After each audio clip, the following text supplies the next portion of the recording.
Lucas 8, do versículo 19 até o versículo 21, diz assim a palavra do nosso Deus. E foram ter com ele sua mãe e seus irmãos, e não podiam aproximar-se dele por causa da multidão. E foi-lhe informado por alguns que diziam: estão lá fora tua mãe e teus irmãos que querem ver-te.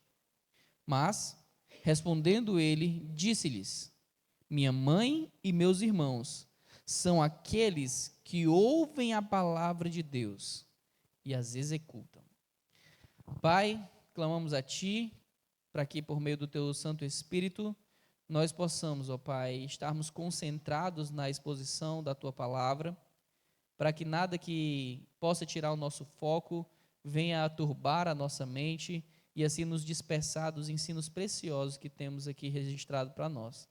Nos ajuda que essa palavra também não seja somente algo que passe de um ouvido para o outro, mas que seja algo que penetre o nosso coração, que transforme o nosso modo de pensar, que nós sejamos cada vez mais parecidos com o Teu Filho Jesus. É o que clamamos a Ti, pedindo e já te agradecendo. Em nome de Jesus, amém. Deixe sentar.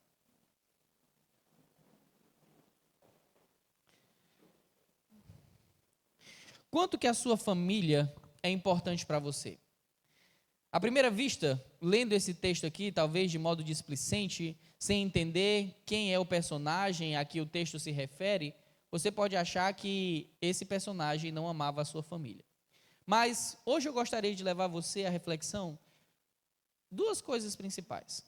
Se você ama a sua família do modo como deveria amar, e se você ama a Jesus do modo como deveria amar. E qual é a sua relação familiar com Jesus? Para isso, eu gostaria de começar lembrando vocês uma coisa. Na semana passada, nós estivemos vendo o modo como o Senhor Jesus falou que nós somos responsáveis, enquanto pessoas que recebem de Deus a sua palavra, a sermos como velas que cumprem o seu papel. Quando acesas, elas não são acesas para serem escondidas, elas são acesas para que revele tudo aquilo que está ao seu redor. Afinal de contas, cedo ou tarde, tudo aquilo que está em trevas, tudo aquilo que está oculto, tudo aquilo que pode estar entenebrecido, um dia será revelado. É o que nós vimos aqui nos versículos anteriores ao que nós acabamos de ler. Nós vimos também que o Senhor nos chama a ouvir essa palavra de modo atento. Olha o que é dito, versículo 17 e 18. Porque não há coisa oculta que não haja de manifestar-se, nem escondida que não haja de saber-se e vir à luz. Vede, pois, como ouvis, porque a qualquer que tiver, lhe será dado, e a qualquer que não tiver, até o que parece ter, lhe será tirado. Deus não quer somente que nós tenhamos só aparentemente a sua palavra operando em nós. Deus quer que nós sejamos pessoas que ouvem e praticam a sua palavra. Lembra o texto que eu citei hoje pela manhã, o texto lá de Jeremias, onde o profeta, falando em nome do Senhor, diz que o Senhor quer que nós nos gloriemos não na sabedoria. Então o Senhor vai dizer: não glorie-se o sábio na sua sabedoria, nem o forte na sua força, nem o rico na sua riqueza, mas o que se gloria, glorie-se nisso, em me entender e me conhecer, sabendo que eu sou o Senhor, que faço beneficência, juízo, justiça. Isso é que me agrada. Essa é a ideia que Deus tem para cada um de nós. Entenda, se você quer ter sucesso de fato na sua vida, você precisa entender.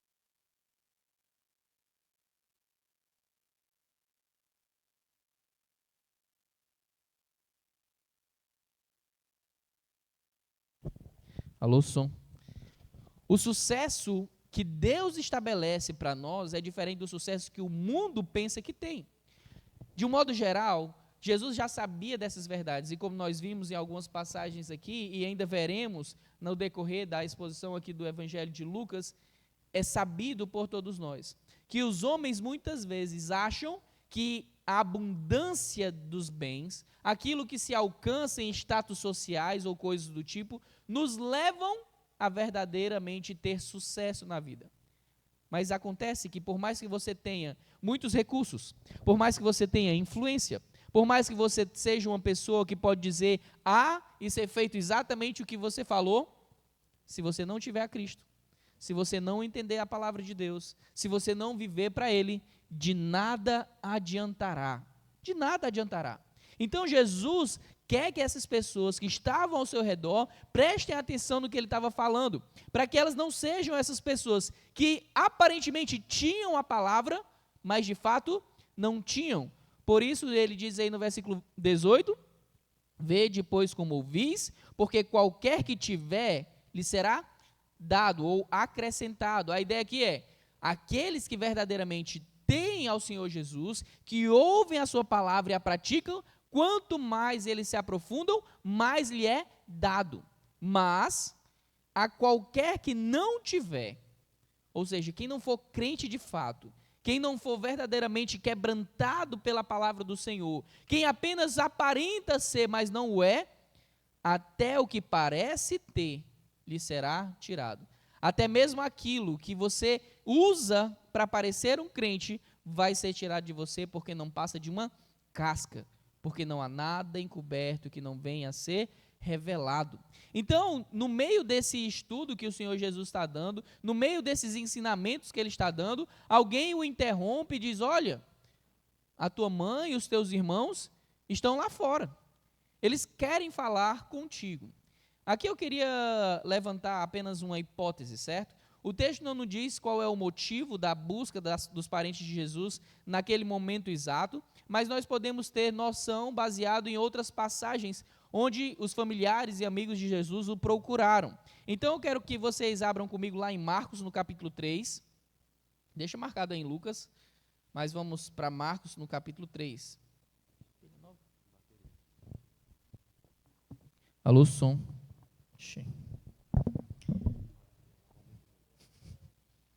O bichinho tá com fome, mano.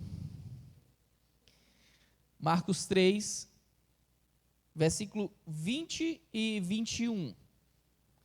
Olha o que está sendo dito aí. E foram para uma casa, e afluiu outra vez a multidão, de tal maneira que nem sequer podiam comer pão. E quando os ouviram isto, saíram para o prender, porque diziam: está fora de si. Quem é que saiu para prender Jesus nessa ocasião aqui, segundo esse versículo? Os seus. Essa ideia aqui era das pessoas mais próximas, sejam amigos, sejam familiares, saíram com a ideia: esse cara não está parando sequer para comer. Ele está ficando louco, ele não sabe o que ele está fazendo, a gente precisa ir lá, precisa arrancar ele à força, precisa prender ele para resguardar ele. Entenda, talvez você parar para pensar humanamente em um familiar seu, que simplesmente entrou por um caminho onde ele quer pregar muito uma mensagem que ele acha importante, e esse familiar está há dias sem descansar e sem se alimentar, talvez você se colocasse no mesmo patamar que a família de Jesus e os amigos de Jesus estavam, achando que ele não estava girando muito bem das ideias, por isso ele estava nesse ritmo frenético. Mas uma coisa é certa, quando Pedro, ao escutar o que Jesus havia falado sobre o anúncio da sua morte, Pedro ele quis repreender Jesus. Pedro diz: olha, Senhor, não fala essas coisas de ti não. E o que é que Jesus disse para ele? Para trás de mim, Satanás. A ideia é que Jesus tinha muito claro na sua mente o que ele veio fazer aqui.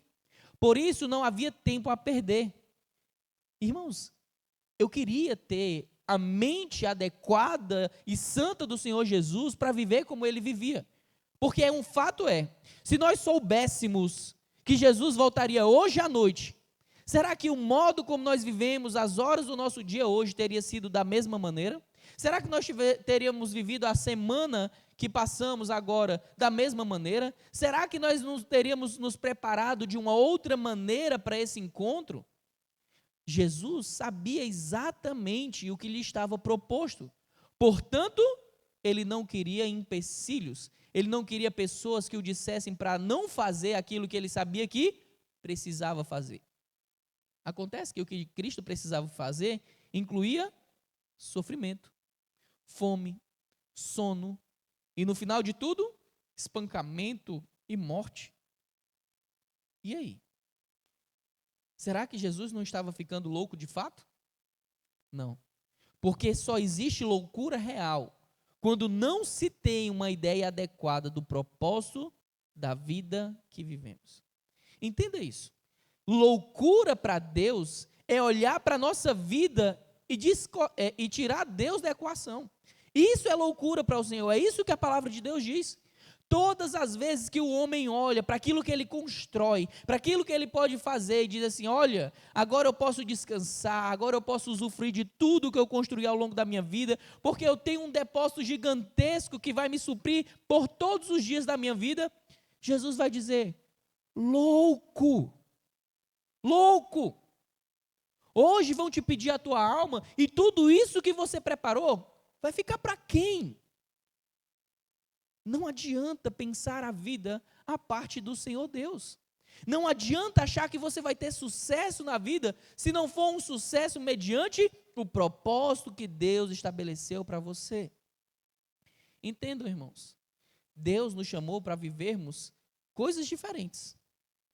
As carreiras, as profissões, as famílias que constituiremos serão diferentes.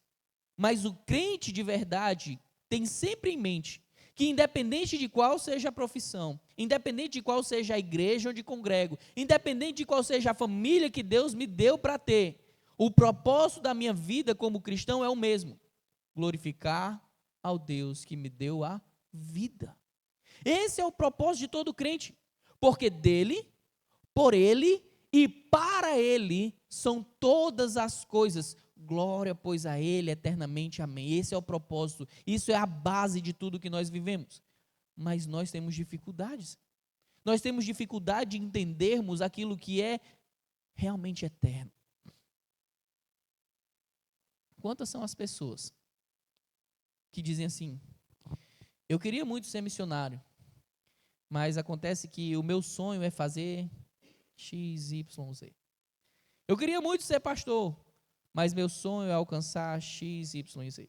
Eu queria muito ser uma pessoa que influencia outros por meio do discipulado, mas meu sonho é X, Y e Z.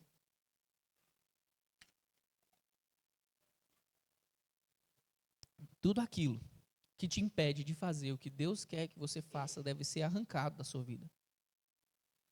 Entenda, nem sempre fazer algo para o Senhor é algo fácil ou simples. Se você parar para pensar, quando nós olhamos para um missionário que vai para o meio da savana, que vai para o meio da selva, que vai para ilhas remotas, que busca alcançar povos ainda não alcançados pelo Evangelho, não seria mais cômodo ele ter ficado no país dele, na casa dele, no conforto dele, perto dos seus? Não seria mais fácil? O que motiva alguém a sair de onde está para viver uma vida de sacrifício?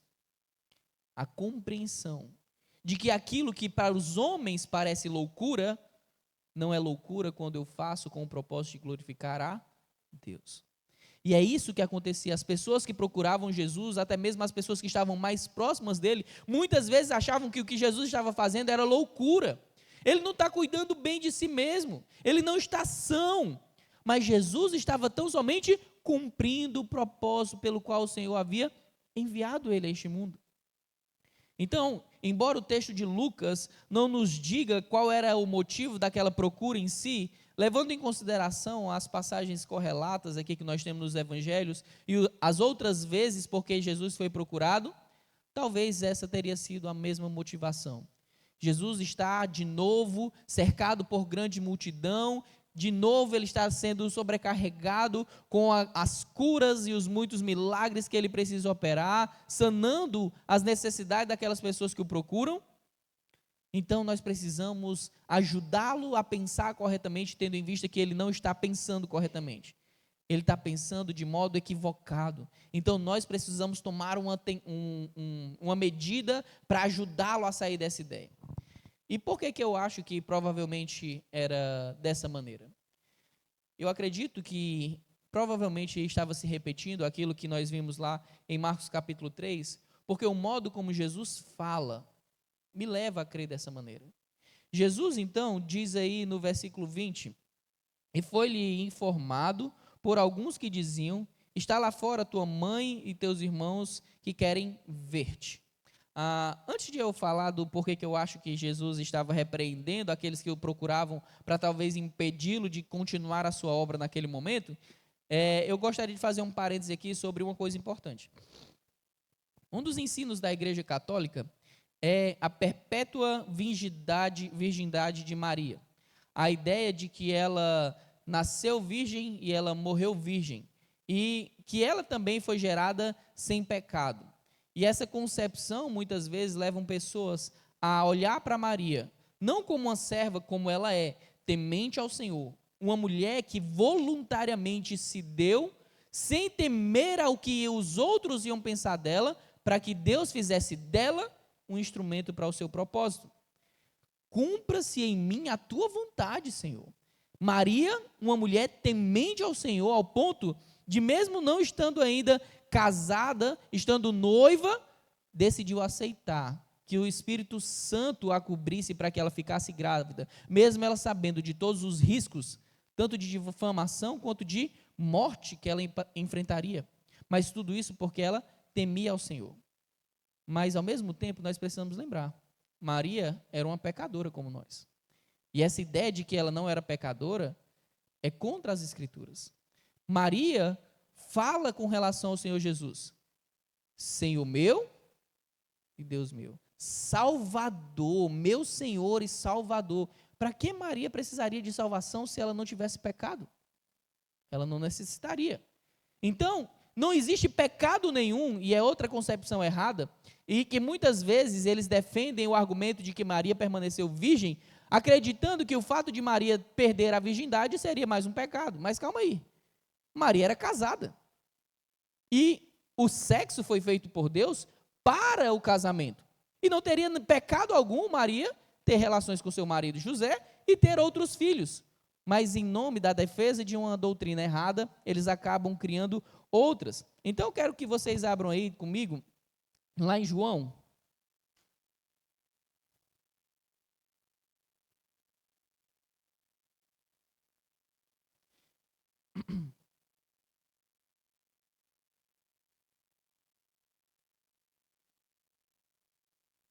João, que João, meu Deus, perdão, Mateus, certo? Mateus, capítulo 1, versículo 25.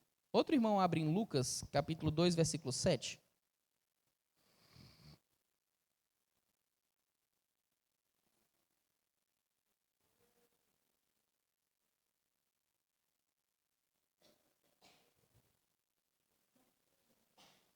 Mateus, capítulo 1, versículo 25. Diz assim, versículo 24 e 25. E José, despertando do sono, fez como o anjo do Senhor lhe ordenara e recebeu a sua mulher. E não a conheceu até que deu à luz ao seu filho primogênito e pôs-lhe por nome Jesus. Por que que João, Mateus e os outros evangelistas trazem esse relato aqui do que aconteceu? José, obviamente, quando viu Maria, não entendeu o que estava acontecendo. E ele, como qualquer outro homem imaginaria, pensou que Maria tivesse sido infiel. Então o Senhor envia um anjo para explicar toda a situação. E o texto no versículo 25 diz: E não a conheceu até que. O que implica essa expressão, até que? Que depois daquele ponto em diante, ele a conheceu. E a ideia de conhecimento aqui é a ideia de finalmente consumar o casamento por meio do relacionamento sexual. E por que é importante a sequência do versículo? Ele diz: deu à luz ao seu filho primogênito. A ideia de primogenitura só faz sentido de ser colocada desta maneira quando se tem a ideia de continuidade dos filhos. Senão seria também o seu filho unigênito. Então não era o único filho de Maria. Maria teve outros filhos com José. Jesus era apenas o seu filho primogênito. O outro texto que eu acabei de citar é o texto de Lucas, capítulo 2, versículo 7. Olha o que é dito aí em Lucas capítulo 2, versículo 7. E deu à luz a seu filho primogênito, e envolveu-o em panos, e deitou-o numa manjedoura, porque não havia lugar para eles na estalagem. Mais uma vez, Lucas também registra como o seu filho primogênito. Então, não faz sentido dizer que quando os textos dos evangelhos dizem, está aí a tua mãe e os teus irmãos, não estavam falando de fato da mãe e de irmãos de sangue de Jesus. Essa ideia de dizer que qual é o argumento católico para isso? Porque a palavra que é utilizada para irmãos também pode ser usada para primos. Então a ideia, não são irmãos, são primos de Jesus. Acontece que o contexto deixa muito claro, os textos bíblicos deixam muito claro, que Jesus foi o primeiro filho de Maria, mas que quando ela teve o seu filho primogênito, então José teve com ela outros filhos. E eu quero aqui usar também os textos de Atos, no capítulo 1.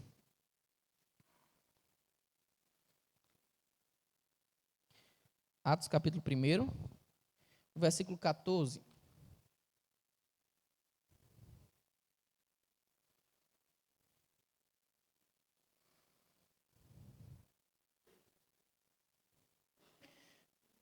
Acharam aí?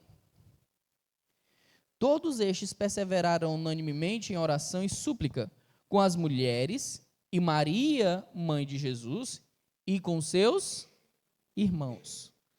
E, obviamente, não são só essas passagens, mas eu gostaria de usar essas aqui para exemplificar. Então, Jesus tinha sim uma família de sangue. Jesus tinha sim pessoas que estavam próximas a eles, que achavam em determinados momentos que Jesus estava exagerando, passando do limite, e que talvez ele precisaria de uma intervenção. Eles criam nisso. E talvez o modo como é dito aqui em Lucas, no capítulo 8, do versículo 21, diz, quando Jesus diz, minha mãe e meus irmãos são aqueles que ouvem a palavra de Deus e executam, talvez pode gerar em você a sensação de que Jesus não amava a sua família de sangue como deveria, mas isso não é verdade. Eu gostaria que você olhasse para o que está sendo dito lá em João, capítulo 19, agora sim João, capítulo 19, deixa marcado em Lucas e vamos para lá. E veja o modo cuidadoso, como em meio ao sofrimento do seu sacrifício, Jesus pensa no cuidado com a sua mãe. João capítulo 19, versículo 26 e 27.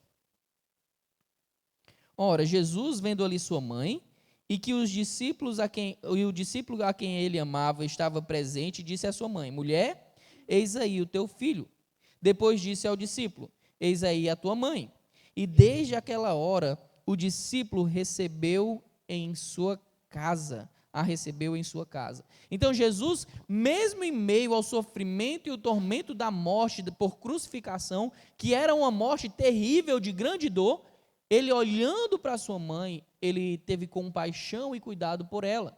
Então essa ideia de que Jesus está falando dessa maneira aqui em Lucas capítulo 8, porque ele não amava a sua família, porque ele queria distância da sua família, não se sustenta também, tá certo? Ele amava sim a sua família, amava a sua mãe, amava os seus irmãos, e como nós vimos lá no texto de Atos, ele amava tanto e se apresentou e insistiu com a vida deles, que eles se tornaram também seus discípulos. Então eles faziam parte ali da igreja primitiva em Jerusalém. Tanto a mãe de Jesus como seus irmãos estavam presentes lá no Pentecostes, ouvindo a promessa do Senhor Jesus Cristo de enviar um outro Consolador se cumprindo na vida deles. Mas voltando para o texto, eu gostaria que você refletisse o seguinte.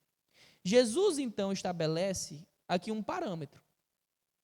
Ele diz que a minha mãe e os meus irmãos são aqueles que ouvem a palavra de Deus e a executam. Jesus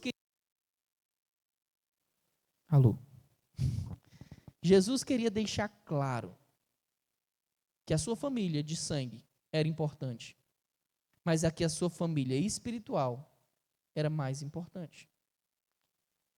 Talvez, aos ouvidos de muitos, isso seja uma afirmação difícil de engolir. Mas eu quero que você entenda. Nós, quando pensamos em família de sangue, nós estamos falando em um tipo de família que é feita para durar enquanto nós vivermos nessa terra. Deus nos dá então a graça de nos relacionarmos com pais que cuidam de nós, que nos protegem, que nos ensinam, que nos educam, nos dá a graça de ter vários irmãos, de estarmos com eles durante a nossa vida, nos momentos alegres e tristes. Mas ainda que nós nos esforcemos para estar juntos com essas pessoas, a data prevista para o término desses relacionamentos é o tempo previsto de vida nossa aqui na terra. Então, Jesus, ele queria destacar qual era a verdadeira família de maior importância. Entendo, irmãos. Quando você olha assim, e você não tem a compreensão do que é ser família em Cristo e por meio de Cristo, talvez você ache essa afirmação perigosa. Eu quero te explicar. O maior privilégio que nós temos é pertencer não à família de sangue de Jesus. A Bíblia não relata se todos os familiares de sangue de Jesus, seus tios, seus primos, se todos eles se converteram. Então, por mais que eles fossem parentes próximos, parentes de sangue do Senhor Jesus, do que adiantaria se eles não fossem da sua família espiritual? De nada adiantaria. E eu gostaria de perguntar para você que está aqui nessa noite. Você pertence à família espiritual do Senhor Jesus? Você sabe como se tornar parte integrante dessa família espiritual? Nós não podemos conseguir na nossa própria força. Eu quero agora que você clame a Deus para que toda a sua mente esteja focada no que eu vou falar. João, capítulo 1, versículo 12.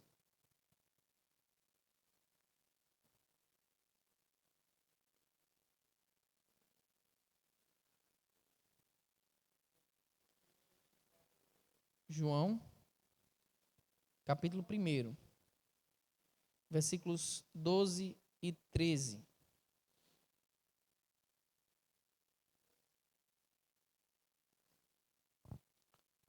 Preste atenção, por favor, no que está sendo dito aqui. Mas a todos quanto receberam. Receberam a quem? O senhorio de Cristo, o Senhor Jesus. Deu-lhes o poder de serem feitos filhos de Deus, aos que creem no seu nome, os quais não nasceram do sangue, nem da vontade da carne, nem da vontade do homem, mas da vontade de Deus. Você entendeu o que está sendo dito nesse texto? É dito que o caminho para se tornar filho de Deus, e isso já pressupõe uma coisa, de que nós não nascemos filhos de Deus. Talvez você imagine, não, eu sou filho de Deus, claro que eu sou, afinal de contas, todos nós somos filhos de Deus. Não, nem todos somos filhos de Deus. Todos somos criaturas de Deus. Mas ser filho de Deus é algo que necessita de um processo. E esse processo estabelecido aqui pelo Evangelho de João diz: a todos quanto receberam, o receberam. Quando você entende que Jesus Cristo veio a este mundo para ser o seu Salvador e Senhor, quando você crê no Evangelho, a partir daí é que você recebe a autorização, recebe o poder de ser chamado filho de Deus. Enquanto não acontecer essa transformação na sua vida, enquanto você não se arrepender dos seus pecados, enquanto você não crê que Jesus Cristo é o Filho de Deus enviado a este mundo para se sacrificar por todo aquele que crê, pagando assim a sentença que nos cabia, que era a sentença de morte, enquanto você não fizer isso, arrependimento e fé, você não será um filho de Deus. Você não estará na presença da família espiritual do Senhor Jesus Cristo.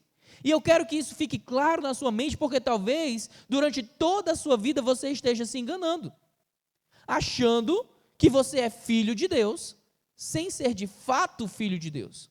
Então a palavra de Deus aqui revelada deixa muito claro, é aos que recebem ao Senhor Jesus que Deus dá o poder de serem feitos, de se tornarem filho de Deus. Aqueles que creem no nome do Senhor Jesus Cristo.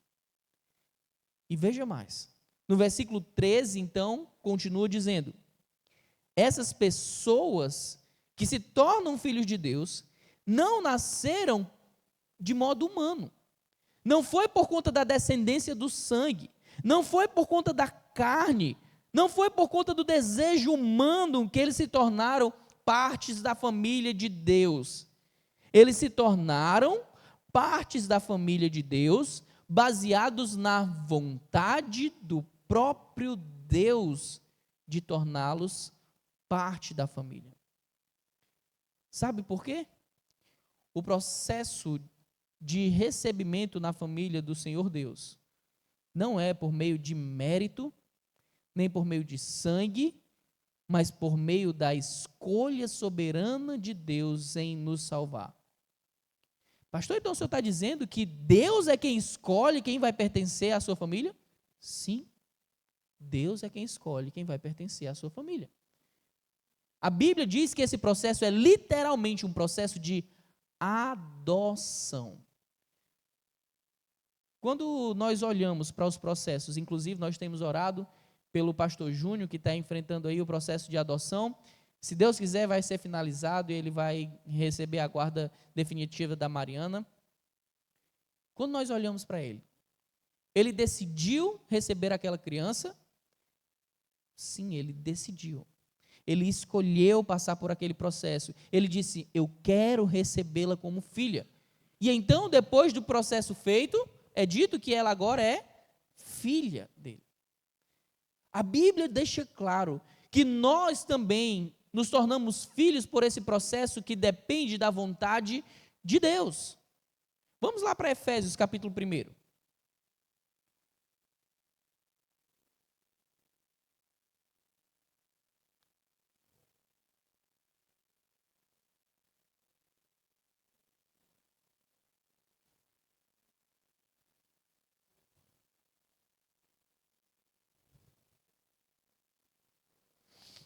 Efésios capítulo 1, versículo 5.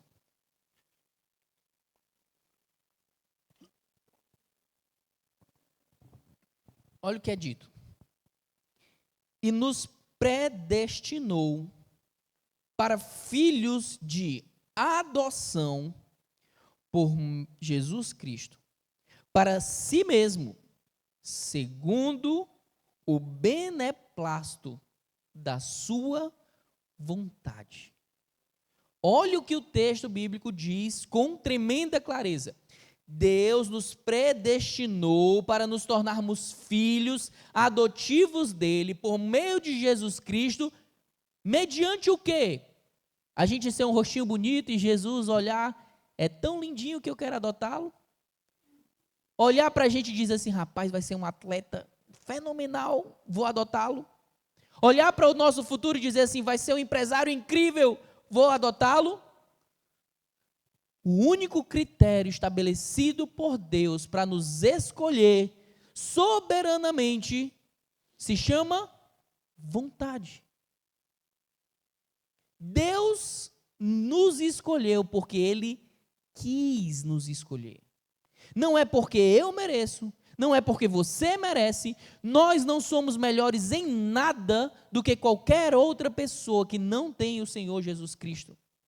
Nós fomos escolhidos por pura graça de Deus. Por pura graça. Deus decidiu nos escolher e Ele o fez. E aqui é incrível isso. É incrível porque talvez nessa noite o seu coração esteja dizendo, eu quero ser filho de Deus. E a possibilidade para que você seja de fato alguém que deseja, não só na teoria ser filho de Deus, mas na prática, é a intervenção do próprio Deus por meio do seu Santo Espírito para que você deseje. Sabe por quê? Se não for o próprio Deus intervindo na sua mente, no seu coração, você vai dizer, eu já estou de boa.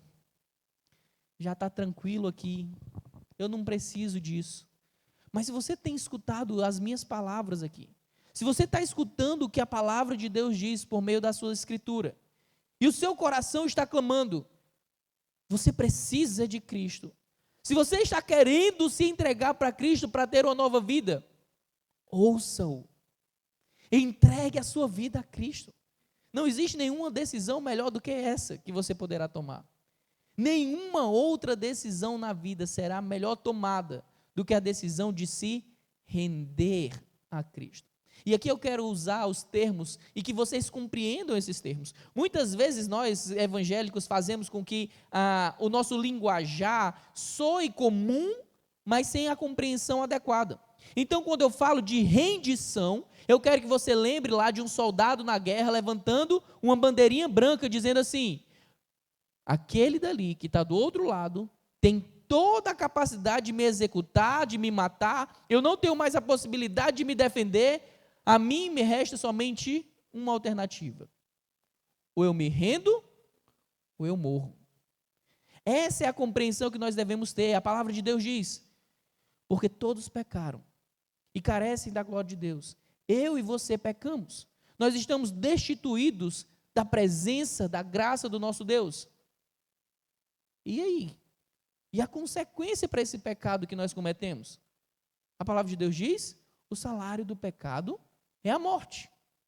O que eu e você merecemos por pecarmos contra Deus é sermos executados, porque Ele é um Deus justo. Mas o mesmo texto que diz que o salário do pecado é a morte diz: mas o quê?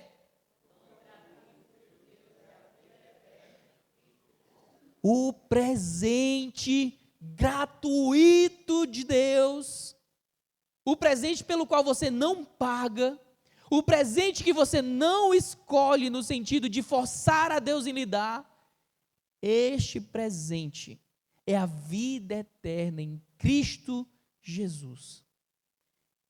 Quem recebe esse presente?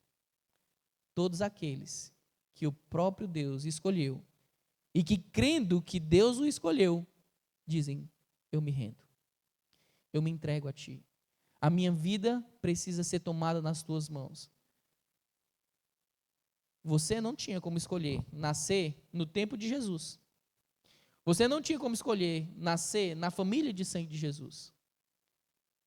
Mas se o Espírito Santo está atuando na sua mente, no seu coração, você pode dizer: eu quero ser filho de Jesus. Você pode se tornar um filho de Deus. Basta que você se arrependa e creia. Você faz parte dessa família? Eu quero que você reflita de fato sobre isso que eu estou perguntando. Mesmo você que está nessa igreja há anos, eu quero que você reflita: eu de fato pertenço à família do Senhor Deus? Ou será que eu estou sendo mais um em meio à multidão? A nossa vida aqui passa e passa muito rápido. Um dia nós estaremos diante do justo juiz, aquele que sabe quem nós somos e sabe exatamente onde nós falhamos, quando falhamos, como falhamos. Esse Deus que sabe todas as coisas sobre nós é o mesmo Deus que executará seu juízo sobre aqueles que não se arrependerem. Mas esse mesmo Deus que executa juízo sobre aqueles que não se arrependem, foi capaz de amar aqueles que o ofenderam e entregar o próprio Filho para morrer no lugar daqueles que o ofenderam. Será que você entende isso? Eu quero que você faça um exercício agora mental. O Brasil é um país meio estranho.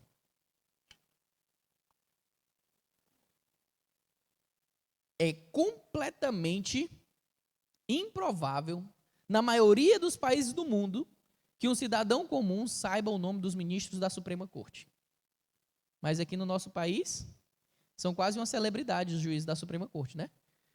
Constantemente aparecendo nos noticiários e tudo mais. Agora me diga, imagina eu ou você cometendo um crime contra um juiz da Suprema Corte. Se imaginou cometendo um crime contra eles? Hoje em dia você nem precisa cometer um crime contra eles para eles fazer alguma coisa com você. Mas imagina que você fez alguma coisa errada contra eles, certo? Agora se imagina, indo a julgamento, mas sabendo que esse juiz a quem você ofendeu, esse juiz contra quem você cometeu um crime, colocou o filho dele à disposição para pagar a pena que você ia pegar dele no seu lugar. Não é loucura isso? Imaginar um juiz da Suprema Corte que tem poder para executar a sentença que lhe é devida, colocando o próprio filho para sofrer a pena que você merece sofrer. Não faz o menor sentido. Então, quando as pessoas dizem assim, eu não gosto desse Deus da Bíblia, porque esse Deus da Bíblia, ele manda gente para o inferno. O Deus da Bíblia que manda gente para o inferno é o Deus justo juiz. Alguém vai para o inferno sendo inocente? Não existe ninguém que vai para o inferno sem ser inocente, ou sendo inocente. Todos os que vão para o inferno por quê? Pecaram. Então, se Deus decidisse mandar todos nós para o inferno, ele estaria sendo injusto? Não, não estaria. Porque todos nós cometemos pecado. Todos nós. Não há nenhum que possa dizer entre nós que não pecou. Você já pensou, um exercício que eu sempre faço com as pessoas que eu estou evangelizando é, Deus, ele não julga somente as nossas ações, Deus julga também o nosso pensamento. Faça uma autoanálise. Se você acha que é uma pessoa justa, se você acha que é uma pessoa que talvez fosse aceita pelo Senhor, eu lhe faço um desafio. Você aceitaria passar aqui, pelas próximas 5 horas, os seus pensamentos da última semana? Nesse telão ali? Você aceitaria que tudo que você pensou, e que ninguém mais sabe, só você, que fosse exposto ali naquele data show, e que cada cena, cada pensamento que você teve fosse exposto? Você aceitaria isso? Nenhum de nós aceitaria. Sabe por quê? Porque até mesmo os crentes pensam coisas que não deveriam pensar. Deus conhece os nossos pensamentos. Deus conhece o nosso coração. E não há nada que lhe fuja do conhecimento, porque Ele é onisciente. Mesmo sabendo de cada um dos meus pecados, aqueles pecados que ninguém mais sabe, aqueles pecados que só estavam na minha cabeça, Deus conhece cada um desses pecados e Ele foi capaz de demonstrar amor por nós, enviando o próprio Filho para morrer por nós, sendo nós ainda pecadores. Esse é o tamanho da bondade, da misericórdia e do amor de Deus. E é isso que eu quero pregar para você nessa noite. Entregue a sua vida ao Senhor Cristo, ao Senhor Jesus Cristo, para que você se torne parte da família espiritual dele, porque essa sim é a família importante da qual você deve participar. Você deve amar a sua família dessa terra? Claro. É um mandamento do Senhor. A palavra de Deus deixa claro que nós devemos honrar pai e mãe, que nós devemos cuidar dos nossos. É uma ordenança. Mas entenda, o nosso relacionamento familiar nessa terra é temporário. O nosso relacionamento com a família espiritual, por meio do Senhor Jesus Cristo, é um relacionamento eterno. Eu não quero que você saia aqui dessa noite sem de fato refletir sobre isso. A palavra de Deus diz que eu, o pastor Rezevi, não posso fazer absolutamente nada para convencê-lo. Não é minha função.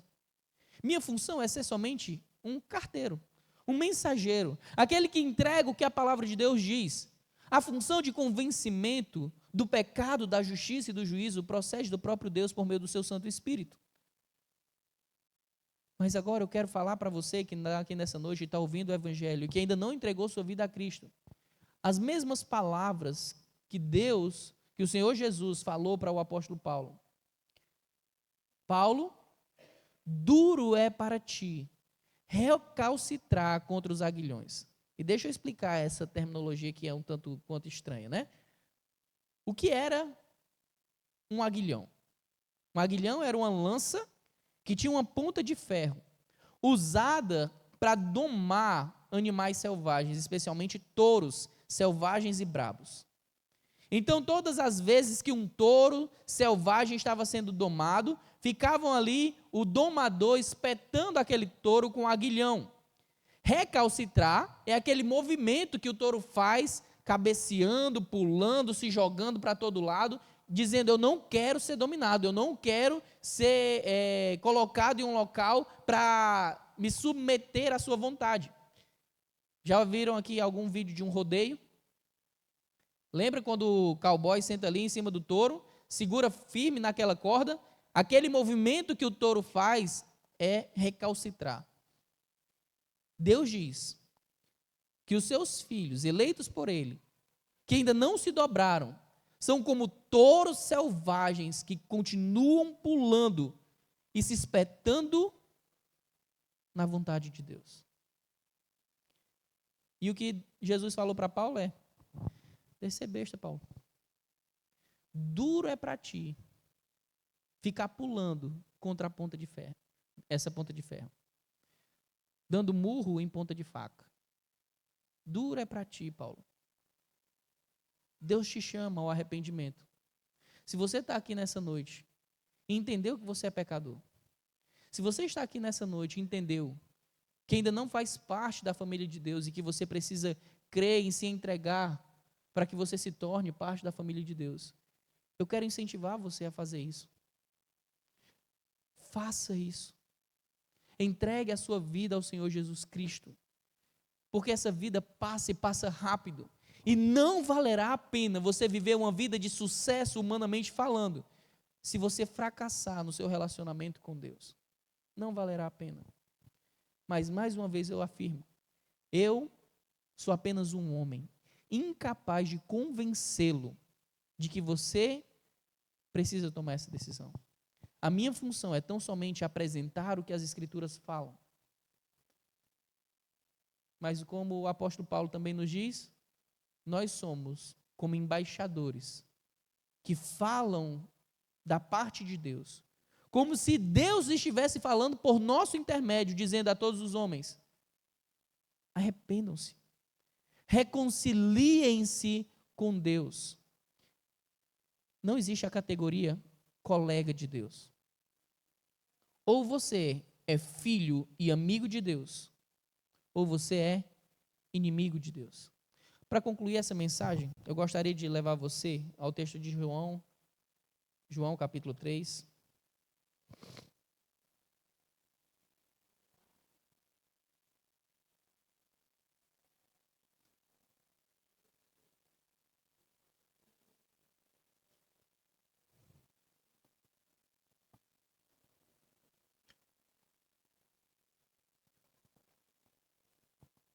E neste capítulo eu queria ler 2 versículos com vocês.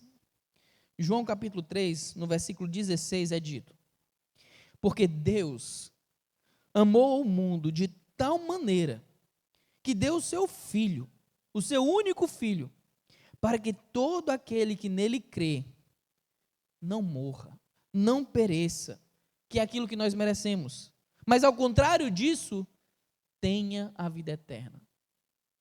Mas nesse mesmo capítulo, eu quero ler para você o versículo 36, lá no final. Aquele que crê no Filho tem a vida eterna, mas aquele que não crê no Filho não verá a vida, mas a ira de Deus sobre ele permanece. Qual é a última palavra desse versículo? Permanece. Sabe o que significa permanecer? É porque a ira de Deus já está sobre nós, caso nós não nos arrependamos. Não é que Deus vai se irar contra nós. Não é que Deus vai nos condenar. A ira de Deus já está posta sobre todo aquele que não se arrepende e crê. E eu quero deixar um último alerta. Crer, segundo as Escrituras, não é somente ter informações sobre quem Deus é e sobre quem Jesus é. Crer é, de fato, viver por meio daquilo que você crê. Se você diz que crê em Jesus, mas a sua vida não é uma vida de cumprimento daqueles que creem em Cristo, a exortação que Cristo fez aos seus familiares é a mesma exortação que cabe a você. O que Jesus disse? Linkando com o texto que nós estávamos estudando em Lucas 8. A minha mãe, os meus irmãos, são aqueles que ouvem a palavra e executam, praticam, vivem por meio dela. Ao contrário, eles não são meus irmãos de fato. Eles podem até ser de modo humano, mas espiritualmente não serão. Então eu quero convidar você que está aqui nessa noite, que ainda não entregou sua vida ao Senhor Jesus Cristo, se arrependa e creia no Evangelho. Entregue a vida ao Senhor Jesus Cristo. Aqui nessa igreja nós não temos o hábito de chamar ninguém à frente, nem pedir que ninguém levante a mão. Mas eu quero incentivá-lo a uma coisa.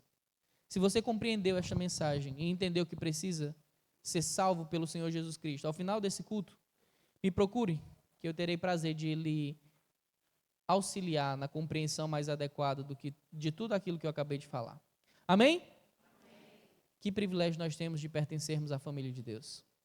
Que privilégio nós temos de termos sido eleitos, não porque merecemos, mas porque Ele quis nos escolher. Amém? Glorificado seja o teu nome, Senhor, Deus Todo-Poderoso, Criador dos céus e da terra. Nós estamos convictos de que não merecemos estarmos na tua presença. Mas o Senhor, por graça, amor e misericórdia, decidiu nos salvar. Decidiu entregar o teu próprio Filho amado para nos substituir naquela morte que nós deveríamos levar. Eu te agradeço, Senhor, por tamanha bondade. E eu clamo a Ti, eu clamo ao Teu Santo Espírito, que o Senhor quebrante todo o coração duro, ó Pai. Que o Senhor retire o coração de pedra e conceda aos homens um coração de carne para que creiam em Ti. Porque eu sei que somente o Teu Espírito Santo é capaz de convencer o homem do pecado, da justiça e do juízo. Nos usa, Senhor, para a honra e glória do Teu nome. E muito obrigado por pertencermos à família do Senhor Jesus Cristo. Em nome de Jesus. Amém.